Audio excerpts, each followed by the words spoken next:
الصلاۃ والسلام علیکم یا رسول اللہ صلی اللہ علیہ وآلہ وسلم۔ السلام علیکم ورحمۃ اللہ وبرکاتہ۔ ایاز احمد یعنی راج کمار ہردیو کہتے ہیں کہ دوسرے دن صبح نماز پڑھ کر ہم سب پھر حضرت رحمۃ اللہ علیہ کی خدمت میں حاضر ہو گئے۔ ہم نے سنا کہ حضرت رحمۃ اللہ علیہ نے صبح کی نماز بھی کئی دفعہ پڑھی، پھر خواجہ سید محمد کو قریب بلا کر کان میں کچھ فرمایا۔ بعض اقربا نے عرض کیا کہ مختوم کے بعد خانقاہ کا متولی کون ہوگا؟ ہم سب کی گزر اوقات کیوں کر ہوگی؟ کون مختوم کی طرح ہم سب کو رزق تقسیم کرے گا؟ آپ رحمۃ اللہ علیہ نے یہ سن کر ارشاد فرمایا، میں نے رفیع الدین کو جو میری بہن کا پوتا اور خواجہ محمد کا لڑکا ہے متولی بنا دیا ہے اور کہہ دیا ہے کہ وہی دوسروں کو حصہ بانٹ سکتا ہے جو خود اپنے حصے سے دستبردار ہو جائے۔ جس خدا نے قرآن مجید میں ارشاد فرمایا تھا تم سب کا رزق آسمانوں میں ہے، اسی نے مجھ عاجز بندے کے ہاتھوں اپنا آسمانی رزق تقسیم کرایا تھا، اور وہی اب تم سب کو میری قبر کے قریب رہنے کی حالت میں خزانہ غیب سے رزق بھیجتا رہے گا۔ اس کے بعد حضرت رحمۃ اللہ علیہ نے فرمایا، حضرت شیخ العالم رحمۃ اللہ علیہ تشریف لائے ہیں، مجھے تعظیم کے لیے اٹھاؤ۔ ہم سب آگے بڑھے کہ حضرت رحمۃ اللہ علیہ کو سہارا دے کر اٹھائیں۔ یکا یک حضرت رحمۃ اللہ علیہ پر سکوت طاری ہو گیا اور سانس کی حرکت بند ہو گئی۔ اس وقت ہم سب نے جانا کہ سورج غروب ہوا، حالانکہ آسمان پر آفتاب طلوع ہو چکا تھا۔ ہم سب کی حالت سکتے کسی ہو گئی، جو کھڑا تھا وہ دم بخود کھڑے کا کھڑا رہ گیا، جو بیٹھا تھا بت کی طرح بے حس و حرکت دکھائی دیتا تھا۔ سب ہی بے قرار تھے، سب ہی رو رہے تھے، مگر صبر اور ضبط کی حد سے آگے نہ بڑھتے تھے، یعنی چیخ چیخ کر کوئی نہ روتا تھا۔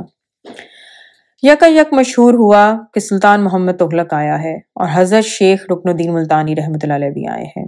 سلطان نے حضرت رحمۃ اللہ علیہ کے پلنگ کے قریب آ کر چہرہ مبارک کھول کر زیارت کی اور بہت رویا۔ پھر اس نے دفن کے متعلق پوچھا کہ کہاں انتظام ہوگا۔ سید حسین کرمانی نے آگے بڑھ کر حضرت رحمۃ اللہ علیہ کی وصیت کا ذکر بادشاہ سے کیا۔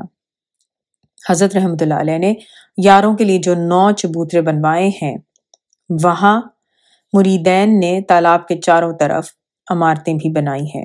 جب حضرت رحمۃ اللہ علیہ سے دریافت کیا گیا تھا کہ آپ کو کس عمارت میں دفن کیا جائے، تو آپ رحمۃ اللہ علیہ نے ارشاد فرمایا تھا، میں عمارتوں میں دفن ہونے کے قابل نہیں ہوں، مجھے آسمان کا گنبد کافی ہے۔ لہٰذا ہم سب کی تجویز ہے کہ تالاب کو مٹی سے بھر دیا جائے اور وہاں حضرت رحمۃ اللہ علیہ کو دفن کیا جائے۔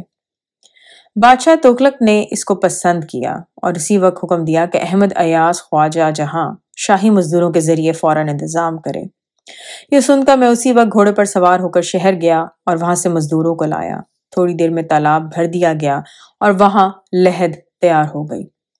ظہر کے وقت تک بادشاہ خانقاہ میں حاضر رہا۔ شہر کے تمام علماء، مشائخ، عمرا ہزاروں کی تعداد میں آ گئے۔ پھر جنازہ خانقاہ سے اٹھایا گیا۔ حضرت رحمۃ اللہ علیہ کی وصیت کے مطابق قوال جنازے کے آگے شیخ سعدی کی یہ غزل گاتے جاتے تھے، اے تماشا گاہ عالم روئے تو کجا بہر تماشا می روئی۔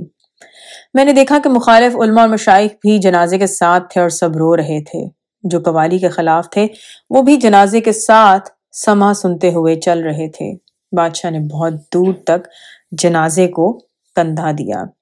ظہر کی نماز کے بعد حضرت شیخ رکن الدین سہروردی ملتانی رحمۃ اللہ علیہ نے جنازے کی نماز پڑھائی۔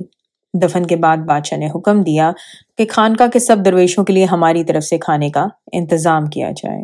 انشاءاللہ باقی نیکسٹ ویڈیو میں۔